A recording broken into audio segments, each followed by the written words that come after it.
mara moja au mara mbili, kwa sababu of course ukiwa na kitu kizuri uhitaji PR nyingi au kuapia wallahi anajua, hapana. Faisal ni mchezaji mzuri na ameprove, lakini nafikiri mchezaji ambaye amezungumzwa zaidi Afrika Kusini ni Pascal Msindo. Msindo ni miongoni mwa wachezaji best sana ambao tuko nao nchini. Ni miongoni mwa wachezaji potential sana kwenye kikosi chetu na tutamlinda kwa gharama yoyote kuhakikisha kwamba anaendelea kuitumikia Azam Football Club na tutakilinda kipaji chake.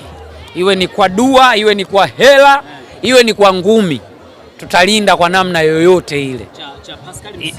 Pascal Msindo ameanza kuzungumzwa kwa ukubwa hii misimu miwili, lakini msimu uliopita nafikiri alikuwa bora kama ambao anafanya msimu huu, na hata mechi ambazo ameitwa national team amekuwa ni mchezaji ambaye anafanya kazi nzuri sana. So watch out guys.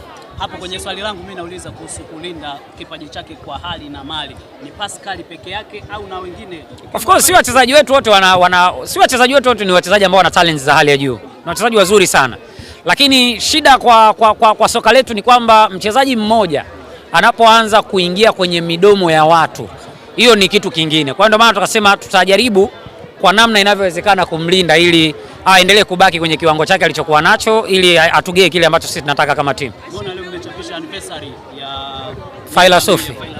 Of course, kwa sababu South Africa wameongea sana Kiingereza huko. Mchezaji wa Kiswahili anaongelea kwa Kiingereza, wewe ogopa. Ushtuki. Watu msikia kwamba inaashiria. No, yani ujumbe wangu uko clear.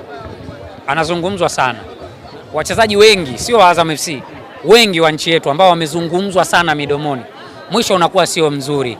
Mwisho wa siku unakuta mchezaji ni wa benchi, mchezaji ni wa starehe, mchezaji ni wa nini, unaruhusu hata ile hali ambayo anaifikiria alikuwa ameificha inatoka inapanda kwenye kichwa chake. Ndio maana mimi ambacho nakisema ni kwamba tutajaribu kulinda wachezaji wetu physically, emotionally, financially, na hata ikibidi kuingia kwamba inabidi tukae kitako na mashehe wafanye dua, tutawalinda wachezaji wetu wote. Tunaanza na Msindo kwa sababu ndo ameanza kutajwa sana. Sisi wachambuzi wa mambo kwenye ile anniversary ya Faisal tukaona ni kama kuwakumbusha watu kwamba Feitoto ana mkataba mwaka mmoja. Hiyo ni kweli, uko sahihi. Ni kweli hiyo ni kweli. Kwa hiyo kama watu wanataka kuja waeke hela kwa kweli. Of course, kwa sababu sisi hatuna ubabaishaji. Na hakuna timu ambazo zimeonyesha interest ya kumhitaji kuleta offer pale kampeni. Hakuna timu yote ambayo imeleta ombi la kuja kuomba huduma ya Faisal. Sio ndani wala sio nje.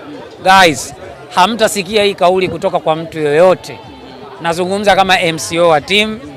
Hakuna timu yoyote iliyokuja ikaleta ombi la kupata huduma ya Faisal Salum, iwe ndani ya Tanzania au nje ya Tanzania. Hizo zinazozungumzwa tu kwa sababu ukiwa na mchezaji potential, obvious lazima watu watazungumza.